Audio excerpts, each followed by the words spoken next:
తెలివిగా అమౌంట్ ని నీ అకౌంట్ లోకి ట్రాన్స్ఫర్ చేసుకున్నా. వాయిస్ పెంచి నో అని గట్టిగా అరిచినంత మాత్రాన నిజం అబద్ధం అవదు. సిబిఐ అవసరమైతే నీకు నార్కో టెస్ట్ చేయించైనా నిజం కక్కిస్తా. ఏంటి కక్కించారు? 2009 సత్యం స్కామ్, వందల కొద్ది ఎంక్వైరీలు, వేల కొద్ది చార్జ్ షీట్లు, 7,000 కోట్లు ప్రజలకు నష్టం. అది మీ సిస్టమ్.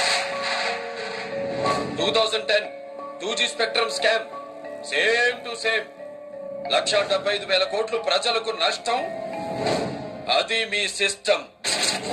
అది కాదు, అక్కడున్నది 32 ఎకరాలు.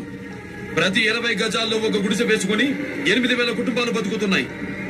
కోట్ల రూపాయలు విలువ చేసి ఆ భూమిని కబ్జా చేయడానికి విగ్రహాలు పెడతాం, దశలు కడతాం అన్న వంకతో ఒక్క గుడిసె పీకినా మిమ్మల్ని పాతి పెట్టడానికి అంగుళం భూమి కూడా దొరకకుండా చేస్తాను.